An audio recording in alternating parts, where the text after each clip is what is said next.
समस्या निवारण, trouble shooting. Furniture shop में जो भी वस्तु तैयार करनी है उसकी ड्राइंग को बहुत अच्छी तरह से समझना चाहिए और उपभोक्ता को भी बनाने वाली वस्तु की ड्राइंग या मॉडल दिखानी चाहिए। इस तरह यदि ग्राहक कोई फेर बदलाव करवाना चाहता हो तो उसे जल्दी किया जा सकता है। हमेशा से सीजनिंग व प्रिजर्वेटिव की गई लकड़ी का ही प्रयोग करना चाहिए। ड्राइंग को समझने के बाद कटिंग लिस्ट तैयार करनी चाहिए। इसके अनुसार कच्चा माल लाना चाहिए। इस तरह करने से आपके कच्चे माल की वेस्टेज नहीं होगी। पॉलिश पेंट करने से पहले इस बार उपभोक्ता को बनने वाली वस्तु को दिखाना चाहिए। इस तरह करने से उपभोक्ता की संतुष्टि हो जाती है। इससे उपभोक्ता का आपके प्रति विश्वास बढ़ेगा, जिससे वो आपकी तारीफ अन्य लोगों से करेगा, जिससे आपके व्यापार में वृद्धि होगी। पॉलिश भी अच्छा व बड़ी किस्म का होना चाहिए। अगर कोई समस्या सामान बेचने के बाद भी आती है तो उसे जल्दी से जल्दी निपटाना चाहिए। पूरी तरह से क्वालिटी चेक करने के बाद ही तय समय में उपभोक्ताओं को सामान उनके घर तक पहुंचाना चाहिए। मार्केटिंग एंड सेल्स प्रमोशन, अपनी दुकान को कैसे बढ़ाना है। अपनी दुकान को प्रमोट करने के लिए हमें उस साधन का प्रयोग करना चाहिए जिसका आज के इस आधुनिक युग में प्रचलन है। अपनी व्यवसाय को ऑनलाइन बढ़ावा दें। अपने शॉप के पते को गूगल मैप से जोड़ें ताकि अपनी लोकेशन का ग्राहकों को पता लग सके। कुछ निम्न बातों का भी हमें अपनी दुकान को प्रमोट करने के लिए ध्यान रखना चाहिए। सोशल मीडिया का प्रयोग, आजकल सोशल मीडिया भी एक्सपोजर हासिल करने का एकमात्र साधन है।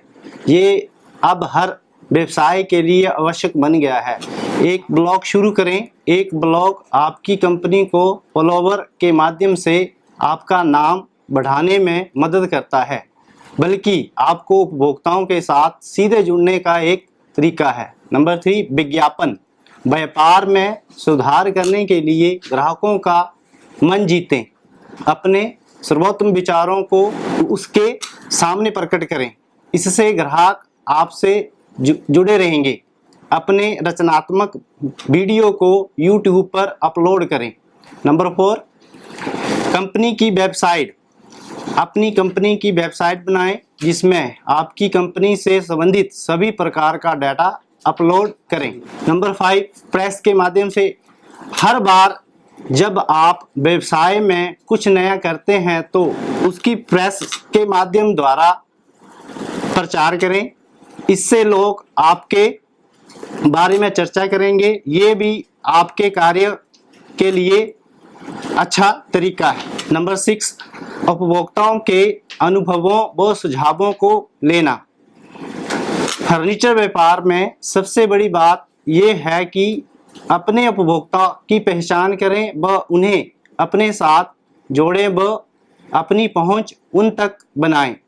आपके ग्राहक कैसे हैं? पहली चीज़ जो आपने चेक करनी है वह यह है कि आपका लक्षित मार्केट कौन है, वहाँ किस तरह के उपभोक्ता रहते हैं, वह कितना पैसा कमाते हैं, उन्हें समझने की कोशिश करें। फर्नीचर मार्केट के लिए ये ज़रूरी है कि अपने ग्राहकों को खुश रखें।